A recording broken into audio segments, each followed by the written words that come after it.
선출이라는 단어가 별로 안 맞아요. 모시고 청하는 그런 날이다라고 생각이 듭니다.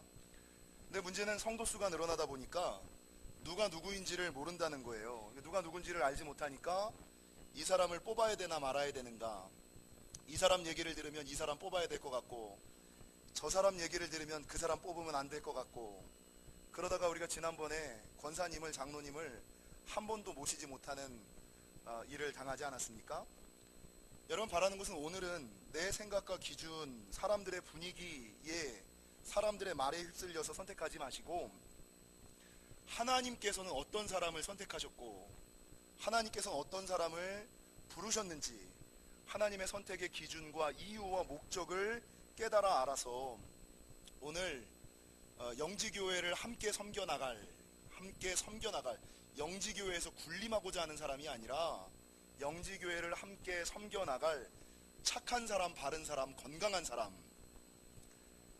저희 교회의 꿈꾸는 바가 그거 아니에요. 착한 교회, 바른 교회, 건강한 교회. 이 비전을 함께 할 만한 착한 사람, 바른 사람, 건강한 사람을 모시는 재직선거가 되기를 주님의 이름으로 간절히 축원합니다. 마음의 준비들은 다 되셨죠? 여러분, 영지교회 재직은 그냥 아무렇게나 뽑는 것이 아니라 성경의 기준을 가지고 뽑고요. 두 번째는 성경의 기준뿐만 아니라 성경의 기준은 판단은 오직 하나님밖에 못하시, 저도 못해요. 그 사람이 어떤 사람인지 성경의 기준을 가지고 그 사람을 판단하기는 어려워요. 그러니까 여러분, 우리가 알 수 있는 것은 무엇이냐?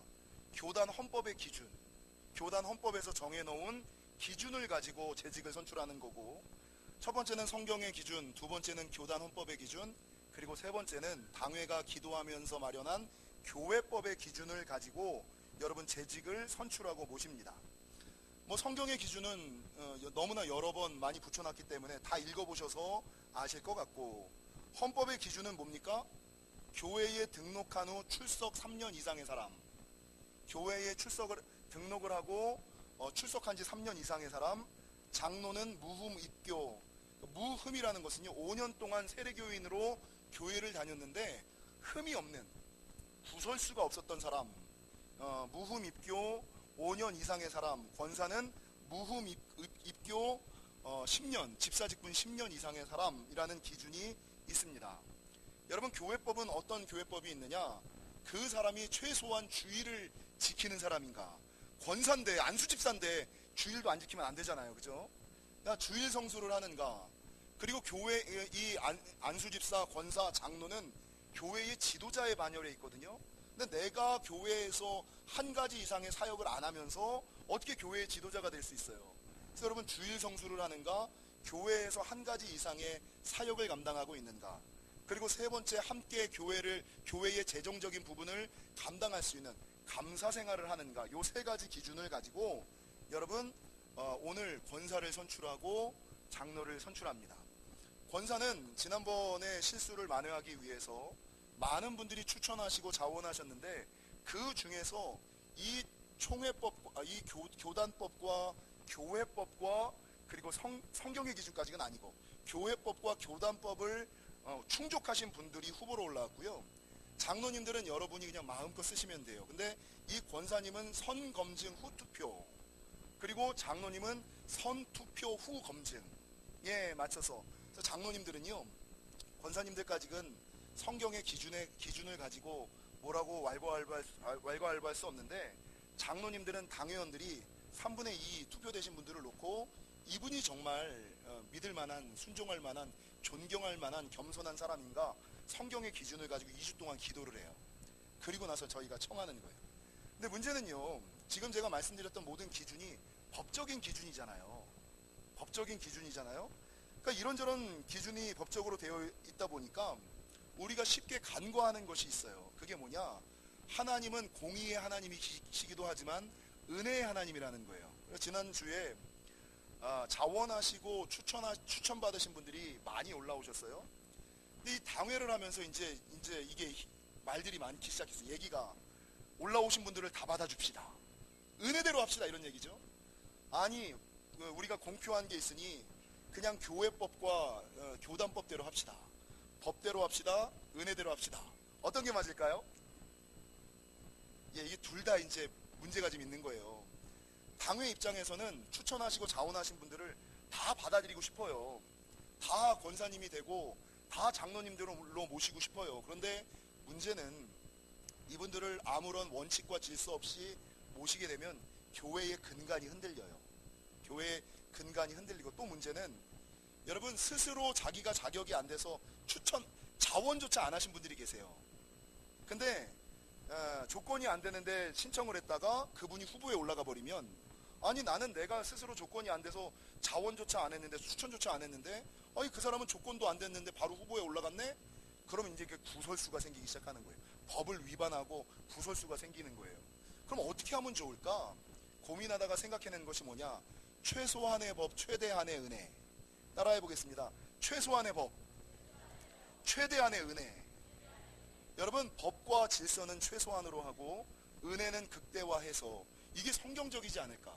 주님이 이 땅에 오셔서 율법을 폐하지 않으셨어요. 법을 지키셨어요. 가이사의 것은 가이사에게. 예수님도 법을 악법일지라도 지키셨거든요.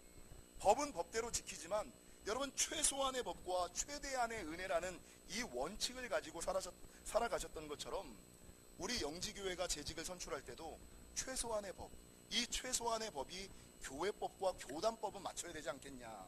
그리고 그럼에도 불구하고 특별한 경우와 상황이 있을 때는 우리가 은혜로 다 구제를 해드려야 되지 않을까, 상세를 해드려야 되지 않을까. 뭐 수입이 없는 분이 감사 생활을 못하는 거는 뭐 어쩔 수가 없는 거잖아요. 뭐 그런 것들은 최대한. 그래서 여러분, 최소한의 법과 최대한의 은혜라는 원칙을 가지고 오늘 권사 후보를 냈고, 여러분 장로를 검증하고자 합니다. 그래서 여러분이 선택하실 때도 최소한의 법과 최대한의 은혜.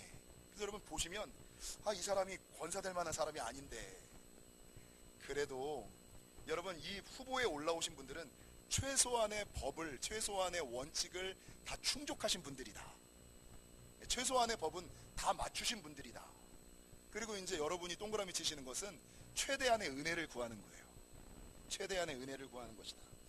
여러분, 오늘 본문을 보시면 하나님께서 사람과 민족을 선택하시는 방법이 인간이 사람을 선택하고 민족을 선택하는 것과 조금 다르다라는 것을 알 수 있습니다. 여러분, 하나님께서는 이스라엘 백성을 어떻게, 왜 선택하셨고 그 기준이 무엇이었습니까? 오늘 본문 7절에 보니까 여호와께서 너희를 기뻐하시고 너희를 택하심은, 하나님께서 우리를 기뻐하시고 이스라엘 민족을 택하신 이유가 있는데, 기준이 있는데, 그 이유가 뭔지 아세요? 오늘 본문 7절을 보십시오. 너희가 다른 민족보다 수요가 많기 때문이 아니니라 너희는 오히려 모든 민족 중에 가장 적으니라. 하나님이 이스라엘 민족을 선택하신 이유가 뭐예요? 가장 적은 민족이기 때문이다 라고 성경은 증거하고 있어요. 여러분 8절을 보십시오.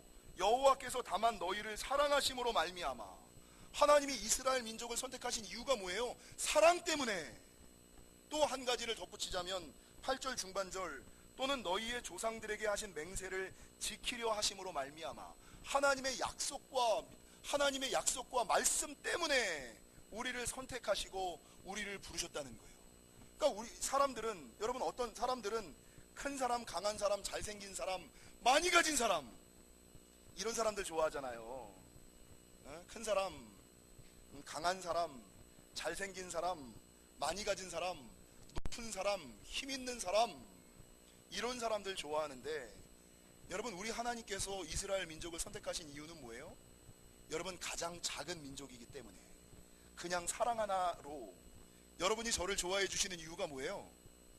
잘생겨서가 아니잖아요. 그냥 못생겼는데 못생긴 애가 열심히 하니까 불쌍해서 사랑의 마음으로. 그것도 아닌가요? 하나님의 선택의 기준과 방법이 인간의 선택의 기준과 방법과 다르다는 거예요. 여러분, 성경을 보십시오. 성경에서 하나님이 선택하셔서 사용하신 사람들, 아브라함이 몇 세에 부름을 받았어요? 75세. 여러분, 아브라함의 집안이 어땠어요? 아브라함은 어떤 집안이었어요? 여러분, 우상을 섬기는, 우상을 만드는 집안. 지금 무당 아들. 지금 한국말로 하면 아브라함이 무당 아들이었던 거예요. 무당을 만들어서 부초상을 만들어서 팔아먹는 그런 사람의 아들이었던 거예요. 근데 하나님께서 그런 사람을 여러분 75세의 나이에 부르셔서 하나님의 사람으로 세우시잖아요. 여러분 모세를 보십시오. 모세는 어떤 사람이었어요? 여러분 그는 살인자였잖아요. 도망자였잖아요. 그가 몇 살에 부름을 받았습니까? 80 나이 많았을 때, 여러분 힘이 떨어졌을 때, 왜 힘이 빠졌을 때에 아무것도 할 수 없을 것이라고 생각하는 그때에 부름을 받았고, 이 모세를 부를 때 모세가 뭐라 그랬어요? 나는 말이 어눌합니다. 난 말을 잘 못하는 사람이었던 거예요, 모세가. 그러니까 여러분 하나님께서 이 말 못하는 모세를 향하여 누구를 붙여주세요? 아론을 붙여주시잖아요. 말 못하는 자, 나이 많은 자. 근데 그럼에도 불구하고 하나님께서 모세를 부르셔서 이스라엘 민족을 구원하시는 놀라운 일들을 이루시잖아요. 여러분 이사야는 어떤 사람이었어요? 입술이 부정한 사람이었다. 입이 방정이었던 사람이었어요. 근데 하나님께서 이사야를 그를 부르셔서 그 입술에 제단 숯불을 대고 사용하시지 않아요. 여러분 예레미야는 어떤 사람이었습니까? 나는 작은 아이라. 여러분 힘없고 병약하고 연약하고 부족했던 사람이 예레미야였어요. 여러분 아모스, 새벽마다 보는 아모스는 어떤 사람이었어요? 여러분 그는 뽕나무를 재배하는 목자에 지나지 않았잖아요. 그는 제사장도 아니었고 선지자도 아니었어요. 그냥 일개 농사꾼에 지나지 않았어요. 그런 사람을 하나님께서 부르셔서 아무도 가지 않는 북왕국 이스라엘에 가서 하나님의 복음을, 하나님의 말씀을 전하는 선지자로 사용하지 않으셨습니까? 여러분 성경에 나오는 용사 중에 용사 기드온을 떠올려 보십시오. 여러분 기드온이 미디안과의 전쟁에서 300명의 군대를, 그 수많은 군대를 이겼는데, 이 기드온은 원래 어떤 사람이었어요? 여러분 병약하고 의심 많고 아주 작디 작은 사람이었어요. 어느 정도였느냐? 내가 밀을 타작했는데, 밀을 수확했는데, 이 밀 수확하는 것을 자기 마당에서 하다 보면 혹시나 해교나 이거 뺏길까봐 포도주 틀에서 밀을 타작하던 사람. 주님이 나타나셔서 천사를 보내셔서 내가 너와 함께하리라라고 분명히 몇 번을 말씀하셨음에도 불구하고 하나님 나 못 믿겠어요. 증거를 보여주세요. 믿음을 보여주세요. 하나님을 향하여 몇 번이나 증거를 요구했던 이 병약하고 의심 많고 겁 많고 두려움에 떨던 믿음 없던 사람이 기드온 아니었습니까? 근데 하나님께서 이 기드온을 부르셔서 여러분 용사 중에 용사로 삼지 않으십니까? 여러분 베드로는 어떤 사람이었어요? 여러분 베드로는 학문 없는 범인이었다라고 이야기를 해요. 배운 게 없는 사람이었어요. 아니 학문 없는 배운, 아니 정규과정을 공부해 본 적도 없는, 그냥 산골에서 저 깊은 곳, 높은 곳에서 북쪽 지역에서 그냥 물고기나 잡던, 어부에 지나지 않던 사람을 부르셔서 사람을 낚는 어부로 교회의 수장으로 삼아주지 않습니까? 여러분 사도 바울이 어떤 사람이었어요? 여러분 사도 바울은 저보다 더 못생겼던 사람이에요. 여러분 그는 정말 못생겼고 그는 육신의 가시 질병을 가지고 있었던 사람이에요. 여러분 근데 그럼에도 불구하고 하나님께서 이 사도 바울을 선택하셔서 하나님의 놀라운 역사를 이루어가지 않습니까? 여러분 사도 바울의 아들이라고 이야기하는 디모데를 떠올려 보세요. 디모데는 어떤 사람이었어요?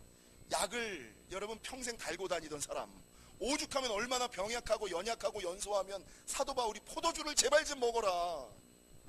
얼마나 병이 약하면 포도주가 없으면 그 통증을 참지 못하고 불안하고 염려가 돼서 잠 못 드니까 이 술을 그 당시에 포도주는 약을 얘기하는 거예요.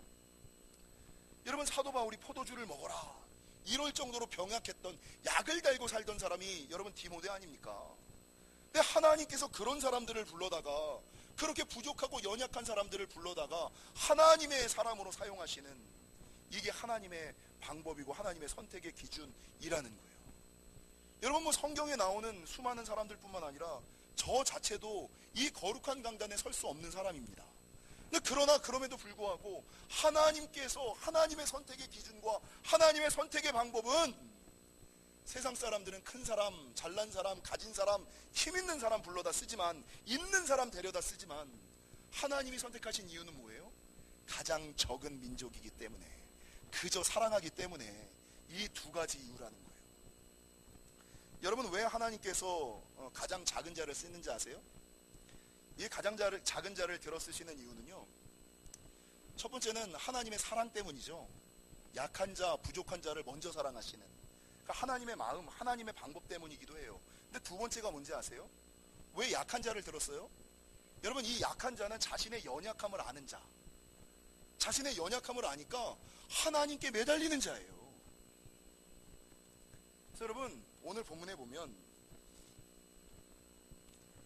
자기가 약한 자인데 선택받은 자에게 하나님이 요구하시는 게 있어요. 자기는 사랑받을 자격이 없는 자인데 사랑받은 자에게 요구하시는 것이 있고, 약한 자인데 선택받은 자에게 요구하시는 것이 한 가지 있어요. 선택의 기준은 약하기 때문에, 선택의 기준은 사랑하기 때문에. 근데 약한 자가 선택받았을 때 그 사람에게 요구하시는 것이 있는데, 9절 보세요. 그런즉 너는 알라, 오직 내 하나님 여호와는 하나님이시요 신실하신 하나님이시라. 그를 사랑하고 그의 계명을 지키는 자에게는 천대까지 그의 언약을 이행하시며 인애를 베푸시되. 여러분, 내가 약한데 하나님께 부름받았어. 그럼 여러분, 선택받은 자에게 요구되시는 첫 번째가 뭔지 아세요? 하나님을 알아야 되는 거예요. 하나님을 안다는 것이 뭡니까? 하나님을 알아야 하나님을 믿죠.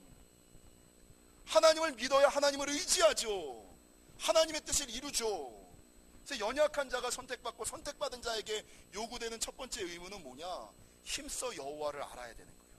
더 나아가서 힘써 여호와를 알고 힘써 여호와를 믿고 힘써 여호와만을 의지하고 이 땅에서 이루고자 하시는 하나님의 뜻을 이루어드리는 그런 사람들이 하나님의 역사를 이루어가는 거지. 아니, 나는 될 만한 사람이 됐어, 그럼 어깨에 힘주고 다니고요, 하나님을 알려고 하지 않아요. 교회의 방법과 하나님의 뜻을 알려고 하지 않아요. 자기의 방법대로, 자기의 생각대로 세상의 경험 가지고 교회를 재단하려고 하는 이런 우를 범하는 사람들, 자기의 경험의 잣대를 가지고 사람들을 판단하려고 하는 이런 사람들이 교회 안에 여러분 득세하게 되면 교회가 무너지고 영혼이 망가지는 거예요. 그래서 여러분, 하나님은 연약한 자이기 때문에, 부족한 자이기 때문에, 적은 자이기 때문에 선택하셨고, 그 연약한 자가 선택받았을 때 요구되는 것은 하나님을 알라, 하나님을 믿으라, 하나님을 의지하라. 연약한 자는 하나님을 붙들거든요. 근데 자기가 연약하다는 걸 모르는 사람들은 기도도 안 해, 예배도 안 드려. 자기 하나님 없어도 괜찮다는 거지. 그런 사람이 교회의 지도자가 되면 되겠어요? 두 번째, 하나님께서 사람을 선택하는 방법, 이유는 여러분 사랑하기 때문이다. 아무 이유 없어요. 네가 나에게 뭐 헌금을 많이 하고 교회를 오래 다니고 교회 직분을 많이 해서, 아니에요. 여러분 솔직히 생각해 보세요. 우리가 하나님께 올려드리는 헌금이 하나님께 뭐가 필요해요?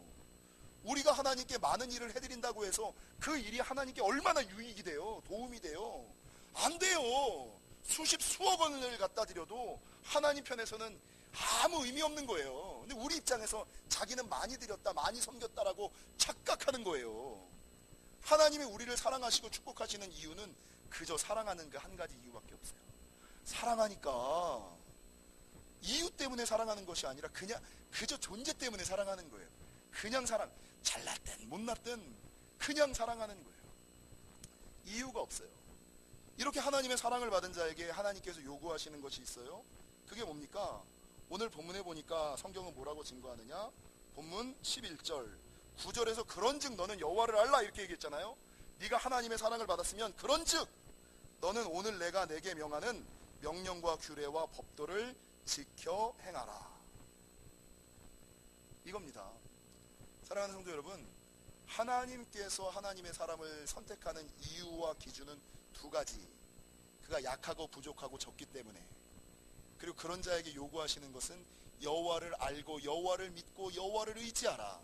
하나님이 사람을 선택하는 기준은 사랑하기 때문에, 그리고 하나님의 사랑을 받은 사람은 하나님의 명령을 지켜 행하라. 이게 사랑받은 자에게 요구되시는 최소한의 의무예요. 바라는 것은 오늘 재직으로 선출되는 분, 선출하시는 분들이 하나님의 선택 기준, 적기 때문에, 약하기 때문에, 사랑하기 때문에 선택하셨고, 그렇게 선택받은 사람들은 하나님을 바르게 알고 믿고 의지하고 하나님의 명령과 규례와 법도를 지키시는 참다운 하나님의 사람 되시기를. 그래서 요즘에 제 마음에 감동이 되는 찬양은, 요즘에 많이 부르는 찬양이 뭐예요? 주여 우린 연약합니다. 주여 우린 연약합니다. 우린 오늘을 힘겨워합니다. 주 뜻 이루며 살기엔 부족합니다. 주여 우린 연약합니다. 고백합니다. 이 찬양 아시죠? 이 가사가 하나님의 사람으로 선택되는 사람들이, 하나님의 사람으로 선택된 사람들이 날마다 불러야지 되는 찬양이에요. 주여 우린 넘어집니다. 오늘 하루 또 실수합니다. 주의 긍휼을 구하는 죄인입니다. 그렇기 때문에 우리는 주만 바라봅니다. 한없는 주님의 은혜 온 세상 위에 넘칩니다. 아침부터 잘했어야 되는데. 지난주에요, 카리스마 뉴스의 제이리 그레디라는 편집장이 하나님께서 사용하실 수 없는 7가지 형태의 사람이라는 글을 신문에 실었더라고요. 몇 달 전에 실었던 거를 제가 이제 캡처해 놨다가 다시 읽었어요. 하나님이 사용하실 수 없는 7가지 유형의 그리스도인. 첫 번째가 뭔지 아세요? 운전석에 앉은 자, 운전석에 앉은 그리스도인. 그러니까 내 삶의 인생의 운전대에 누가 앉아 있어요? 내가 앉아 있는 거야. 여러분, 우리는 예수님을 주님이라고 부르죠. 주님이 무슨 뜻이에요? 주인님이란 뜻이잖아요. 그럼 여러분, 운전대를 하나님께 맡겨야지. 왜 내 생각대로, 내 방법대로 내가 하고 싶은 일, 내가 가고 싶은 곳을 가냐고요. 그래서 여러분, 하나님이 사용하지 않는 사람은 운전대를 하나님께 넘겨드리지 않는, 운전석에 앉은 그리스도인, 이런 사람들은 하나님이 사용하지 않는다, 선택하지 않는다. 두 번째가 뭔지 아세요? 안락의자에 앉은 비평가. 자기는 아무것도 안 하면서, 봉사도 안 하고 헌신도 안 하고, 그러면서 이 교회는 어떻고 저 집사는 어떻고, 자기가 뭔가를 하면서 얘기를 해야지. 자기는 아무것도 안 하면서 이거는 이러느니 저거는 저러느니 뭐 이렇게 얘기하는, 감나라 배추나라 하는 사람들, 안락의자에 앉은 비평가, 이런 사람들은 하나님이 절대로 사용하지 않으신다. 세 번째, 하나님이 사용하시지 않는 사람은 어떤 사람인지 아세요? 비관론자. 여러분, 비관론자, 부정적인 자, 과거의 전통에만 매여 있는 자. 여러분, 이런 사람들은 뭐 말만 하면 소망과 비전과 희망을 가지고 나가야 되는데, 요즘은 안 그래, 그건 안 돼, 내가 해봤어, 이렇게 삐딱하고 부정적인 사람들, 과거를 자랑하는 사람들, 이런 사람들은 하나님께서 절대 사용하지 않는다. 네 번째, 세속적인 마음을 가진 그리스도인들. 하나님의 마음을 가진 그리스도인이어야지 되는데, 세상의 방법과 생각으로 가득 찬 그리스도인들, 세상에 물든 그리스도인들, 세상에 전도된 그리스도인들, 이런 사람들은 성경의 기준을 가지고 살아가는 자가 아니라 세상의 기준을 가지고 살아가는 사람들은 하나님이 사용하지 않는다. 다섯 번째가 뭔지 아세요? 교회에 불만을 품은 그리스도인. 여러분, 은사사역을 할 때 성령이 임하지 않는 이유 중에 한 가지가 뭔지 아세요?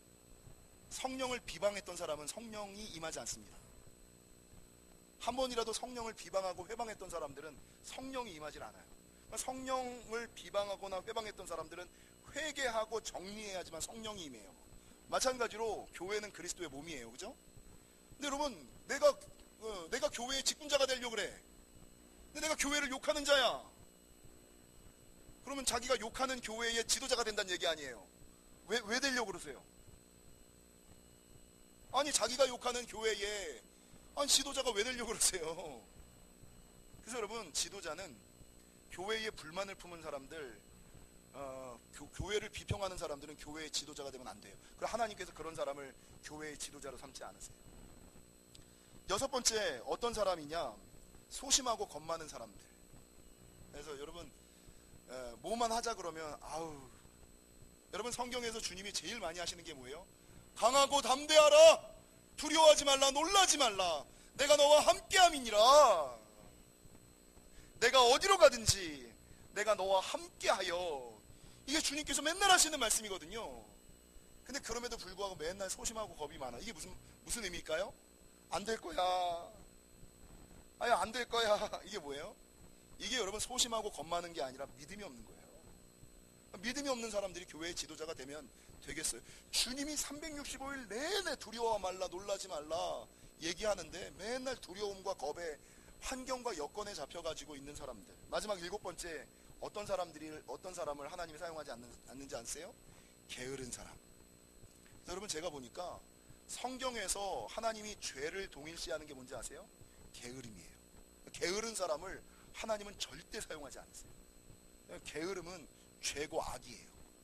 여러분, 하나님께서 주신 것을 게으른 자는 교회의 지도자가 되면 안 돼요. 여러분, 누굽니까? 카리스마 뉴스의 제이리 그레디 전 편집장이 얘기했던 것처럼 하나님이 선택하지 않는 7가지 유형의 사람들, 이거를 기억하시고 하나님의 선택의 기준, 성경적 기준을 기억하시고 오늘 수많은 하나님의 사람들로 세워지시고 세움 받으시기를 주님의 이름으로 간절히 축원합니다. 기도하시겠습니다.